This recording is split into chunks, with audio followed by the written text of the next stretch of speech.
अध्याय 3। राजा ओग की पराजय। तब हम मुड़कर बाशान के मार्ग से चढ़ चले और बाशान का ओग नामक राजा अपनी सारी सेना समेत हमारा सामना करने को निकल आया कि एद्रेई में युद्ध करे। तब यहोवा ने मुझसे कहा, उससे मत डर, क्योंकि मैं उसको सारी सेना और देश समेत तेरे हाथ में किए देता हूं। और जैसा तूने हेशबोन के निवासी एमोरियों के राजा सीहोन से किया है, वैसा ही उससे भी करना। इस प्रकार हमारे परमेश्वर यहोवा ने सारी सेना समेत बाशान के राजा ओग को भी हमारे हाथ में कर दिया, और हम उसको यहां तक मारते रहे कि उनमें से कोई भी न बच पाया। उसी समय हमने उनके सारे नगरों को ले लिया, कोई ऐसा नगर न रह गया जिसे हमने उनसे न लिया हो। इस रीति अर्गोब का सारा देश जो बाशान में ओग के राज्य में था और उसमें 60 नगर थे, वो हमारे वश में आ गया। ये सब नगर गढ़ वाले थे और उनके ऊंची ऊंची शहर पनाह और फाटक और बेड़े थे, और इनको छोड़ बिना शहर पनाह के भी बहुत से नगर थे। और जैसा हमने हेशबोन के राजा सीहोन के नगरों से किया था, वैसा ही हमने इन नगरों से भी किया, अर्थात सब बसे हुए नगरों का स्त्रियों और बाल बच्चों समेत सत्यानाश कर डाला। परंतु सब घरेलू पशु और नगरों की लूट हमने अपनी कर ली। यूं हमने उस समय यरदन के इस पार रहने वाले एमोरियों के दोनों राजाओं के हाथ से अर्नोन के नाले से लेकर हेर्मोन पर्वत तक का देश ले लिया। हेर्मोन को सिदोनी लोग सिरयोन और एमोरी लोग सनीर कहते हैं। समथर देश के सब नगर और सारा गिलाद और सल्का और एद्रेई तक जो ओग के राज्य के नगर थे, सारा बाशान हमारे वश में आ गया। जो रपाई रह गए थे, उनमें से केवल बाशान का राजा ओग रह गया था। उसकी चारपाई जो कि लोहे की है, वो अम्मोनियों के रब्बा नगर में पड़ी है। साधारण पुरुष के हाथ के हिसाब से उसकी लंबाई 9 हाथ की और चौड़ाई 4 हाथ की है।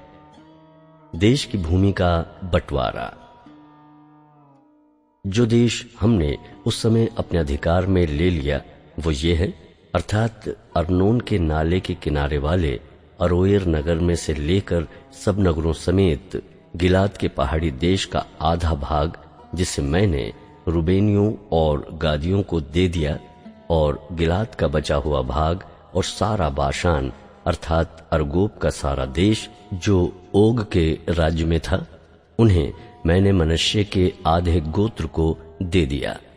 सारा बाशान तो रापाइयों का देश कहलाता है, और मनश्शे याईर ने गशूरियों और माकवा वासियों की सीमा तक अर्गोब का सारा देश ले लिया, और बाशान के नगरों का नाम अपने नाम पर हब्बोताइर रखा, और वही नाम आज तक बना है।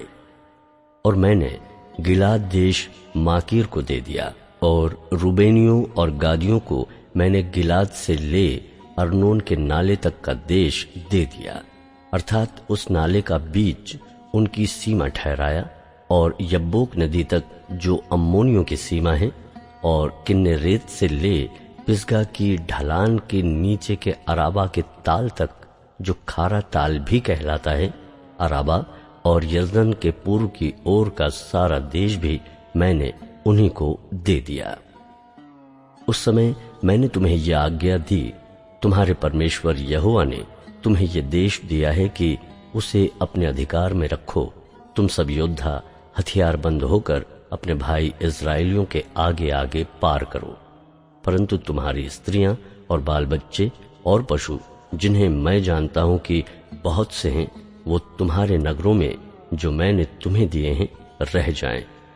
और जब यहोवा तुम्हारे भाइयों को वैसा विश्राम दे कि उसने तुमको दिया है, और वे उस देश के अधिकारी हो जाएं जो तुम्हारा परमेश्वर यहोवा उन्हें यरदन पार देता है, तब तुम भी अपने अपने अधिकार की भूमि पर जो मैंने तुम्हें दी है लौटोगे। फिर मैंने उसी समय यहोशू से चिताकर कहा, तूने अपनी आंखों से देखा है कि तेरे परमेश्वर यहोवा ने इन दोनों राजाओं से क्या क्या किया है। वैसा ही यहोवा उन सब राज्यों से करेगा जिनमें तू पार होकर जाएगा। उनसे न डरना, क्योंकि जो तुम्हारी ओर से लड़ने वाला है वो तुम्हारा परमेश्वर यहोवा है। मूसा कनान में प्रवेश से वंचित। उसी समय मैंने यहोवा से गिड़गिड़ाकर विनती की, हे प्रभु यहोवा, तू अपने दास को अपनी महिमा और बलवंत हाथ दिखाने लगा है। स्वर्ग में और पृथ्वी पर ऐसा कौन देवता है जो तेरे काम और पराक्रम के कर्म कर सके। इसलिए मुझे पार जाने दे कि यरदन पार के उस उत्तम देश को, अर्थात उस उत्तम पहाड़ और लबानोन को भी देखने पाऊं। परंतु यहोवा तुम्हारे कारण मुझसे रुष्ट हो गया और मेरी न सुनी, किंतु यहोवा ने मुझसे कहा, बस कर, इस विषय में फिर कभी मुझसे बातें न करना। पिसगा पहाड़ की चोटी पर चढ़ जा और पूर्व पश्चिम उत्तर दक्षिण चारों ओर दृष्टि करके उस देश को देख ले, क्योंकि तू इस यरदन के पार जाने ना पाएगा। और यहोशू को आज्ञा दे और उसे ढाढ़स देकर दृढ़ कर, क्योंकि इन लोगों के आगे आगे वही पार जाएगा और जो देश तू देखेगा उसको वही उनका निज भाग करा देगा। तब हम बेतपोर के सामने की तराई में ठहरे रहे। अध्याय 4। मूसा का उपदेश। अब हे इज़राइल, जो जो विधि और नियम मैं तुम्हें सिखाना चाहता हूं उन्हें सुन लो और उन पर चलो, जिससे तुम जीवित रहो और जो देश तुम्हारे पितरों का परमेश्वर यहोवा तुम्हें देता है उसमें जाकर उसके अधिकारी हो जाओ। जो आज्ञा मैं तुमको सुनाता हूं उसमें न तो कुछ बढ़ाना और न कुछ घटाना। तुम्हारे परमेश्वर यहोवा की जो जो आज्ञा मैं तुम्हें सुनाता हूं उन्हें तुम मानना। तुमने तो अपनी आंखों से देखा है कि बालपोर के कारण यहोवा ने क्या क्या किया, अर्थात जितने मनुष्य बालपोर के पीछे हो लिए थे उन सबों का तुम्हारे परमेश्वर यहोवा ने तुम्हारे बीच में से सत्यानाश कर डाला। परंतु तुम जो अपने परमेश्वर यहोवा के साथ लिपटे रहे हो, सब के सब आज तक जीवित हो। सुनो, मैंने तो अपने परमेश्वर यहोवा की आज्ञा के अनुसार तुम्हें विधि और नियम सिखाए हैं कि जिस देश के अधिकारी होने जाते हो उसमें तुम उनके अनुसार चलो। इसलिए तुम उनको धारण करना और मानना, क्योंकि और देशों के लोगों के सामने तुम्हारी बुद्धि और समझ इसी से प्रकट होगी। अर्थात वे सब विधियों को सुनकर कहेंगे कि निश्चय ये बड़ी जाति बुद्धिमान और समझदार है। देखो, कौन ऐसी बड़ी जाति है जिसका देवता उसके ऐसे समीप रहता हो जैसा हमारा परमेश्वर यहोवा, जबकि हम उसको पुकारते हैं। फिर कौन ऐसी बड़ी जाति है जिसके पास ऐसी धर्ममय विधि और नियम हो, जैसे कि ये सारी व्यवस्था जिसे मैं आज तुम्हारे सामने रखता हूं। यह अत्यंत आवश्यक है कि तुम अपने विषय में सचेत रहो और अपने मन की बड़ी चौकसी करो, कहीं ऐसा ना हो कि जो जो बातें तुमने अपनी आंखों से देखी उनको भूल जाओ और जीवन भर के लिए तुम्हारे मन से जाती रहे। किंतु तुम उन्हें अपने बेटों पोतों को सिखाना, विशेष करके उस दिन की बातें जिसमें तुम होरेब के पास अपने परमेश्वर यहोवा के सामने खड़े थे, जब यहोवा ने मुझसे कहा था, उन लोगों को मेरे पास इकट्ठा कर कि मैं उन्हें अपने वचन सुनाऊं, जिससे वे सीखें, ताकि जितने दिन वे पृथ्वी पर जीवित रहें उतने दिन मेरा भय मानते रहें और अपने बाल बच्चों को भी यही सिखाएं। तब तुम समीप जाकर उस पर्वत के नीचे खड़े हुए और वो पहाड़ आग से धधक रहा था और उसकी लौ आकाश तक पहुंचती थी और उसके चारों ओर अंधियारा और बादल और घोर अंधकार छाया हुआ था। तब यहोवा ने उस आग के बीच में से तुमसे बातें की। बातों का शब्द तो तुमको सुनाई पड़ा, परंतु कोई रूप न दिखा, केवल शब्द ही शब्द सुनाई पड़ा। और उसने तुमको अपनी वाचा के 10 वचन बताकर उनके मानने की आज्ञा दी और उन्हें पत्थर के 2 पटियाओं पर लिख दिया। और मुझको यहोवा ने उसी समय तुम्हें विधि और नियम सिखाने की आज्ञा दी, इसलिए कि जिस देश के अधिकारी होने को तुम पार जाने पर हो, उसमें तुम उनको माना करो। मूर्ति पूजा के विरुद्ध चेतावनी। इसलिए तुम अपने विषय में बहुत सावधान रहना, क्योंकि जब यहोवा ने तुमसे होरेब पर्वत पर आग के बीच में से बातें की, तब तुमको कोई रूप न दिखाई पड़ा। कहीं ऐसा ना हो कि तुम बिगड़कर चाहे पुरुष, चाहे स्त्री के, चाहे पृथ्वी पर चलने वाले किसी पशु, चाहे आकाश में उड़ने वाले किसी पक्षी के, चाहे भूमि पर रेंगने वाले किसी जंतु, चाहे पृथ्वी के जल में रहने वाली किसी मछली के रूप की कोई मूर्ति खोद कर बना लो। या जब तुम आकाश की ओर आंखें उठाकर सूर्य, चंद्रमा और तारों को अर्थात आकाश का सारा तारागण देखो, तब बहककर उन्हें दंडवत करके उनकी सेवा करने लगो, जिनको तुम्हारे परमेश्वर यहोवा ने धरती पर के सब देश वालों के लिए रखा है। और तुमको यहोवा लोहे के भट्ठे सरीखे मिस्र देश से निकाल ले आया है, इसलिए कि तुम उसका प्रजारूपी निज भाग ठहरो, जैसा आज प्रगट है। फिर तुम्हारे कारण यहोवा ने मुझसे क्रोध करके ये शपथ खाई, तू यरदन पार जाने न पाएगा, और जो उत्तम देश इस्राएलियों का परमेश्वर यहोवा उन्हें उनका निज भाग करके देता है, उसमें तू प्रवेश करने न पाएगा। किंतु मुझे इसी देश में मरना है। मैं यरदन पार नहीं जा सकता, परंतु तुम पार जाकर उस उत्तम देश के अधिकारी हो जाओगे। इसलिए अपने विषय में तुम सावधान रहो, कहीं ऐसा ना हो कि तुम उस वाचा को भूलकर जो तुम्हारे परमेश्वर यहोवा ने तुमसे बांधी है, किसी और वस्तु की मूर्ति खोद कर बनाओ, जिसे तुम्हारे परमेश्वर यहोवा ने तुमको मना किया है। क्योंकि तुम्हारा परमेश्वर यहोवा भस्म करने वाली आग है, वो जल उठने वाला ईश्वर है।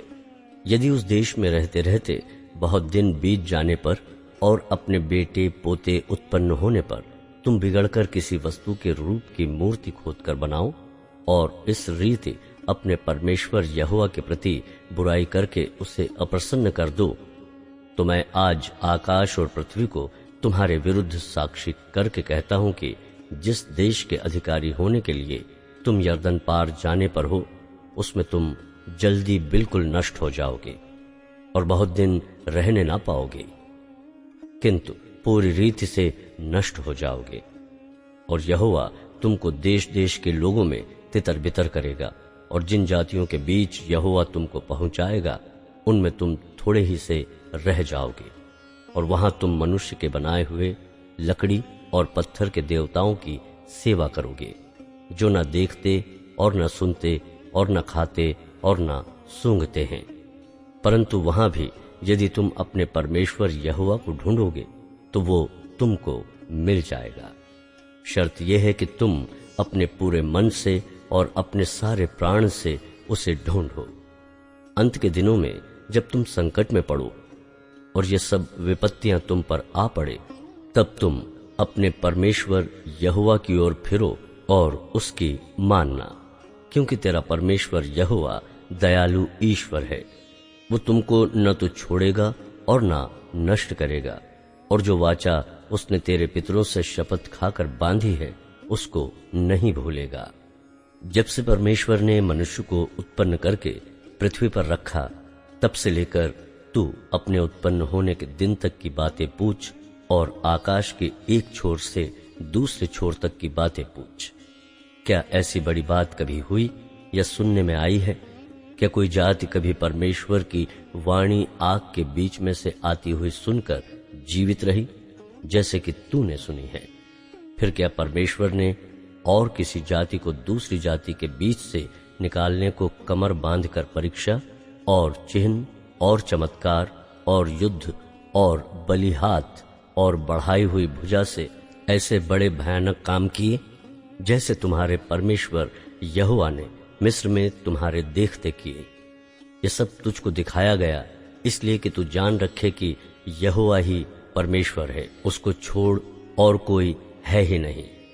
आकाश में से उसने तुझे अपनी वाणी सुनाई कि तुझे शिक्षा दे, और पृथ्वी पर उसने तुझे अपनी बड़ी आग दिखाई, और उसके वचन आग के बीच में से आते हुए तुझे सुनाई पड़े। और उसने जो तेरे पितरों से प्रेम रखा, इस कारण उनके पीछे उनके वंश को चुन लिया, और प्रत्यक्ष होकर तुझे अपने बड़े सामर्थ्य के द्वारा मिस्र से इसलिए निकाल लाया कि तुझसे बड़ी और सामर्थ्य जातियों को तेरे आगे से निकालकर तुझे उनके देश में पहुंचाए और उसे तेरा निज भाग कर दे, जैसा आज के दिन दिखाई पड़ता है। इसलिए आज जान ले और अपने मन में सोच भी रख कि ऊपर आकाश में और नीचे पृथ्वी पर यहोवा ही परमेश्वर है और कोई दूसरा नहीं। और तू उसकी विधियों और आज्ञाओं को जो मैं आज तुझे सुनाता हूँ मानना, इसलिए कि तेरा और तेरे पीछे तेरे वंश का भी भला हो, और जो देश तेरा परमेश्वर यहोवा तुझे देता है उसमें तेरे दिन बहुत वरन सदा के लिए हों। शरण नगर।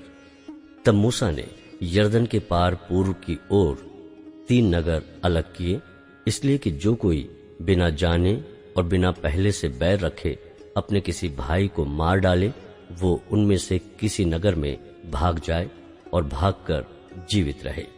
अर्थात रूबेनियों का बेसेर नगर जो जंगल के समथर देश में है, और गादियों के गिलाद का रामोत, और मनश्शेइयों के बाशान का गोलान।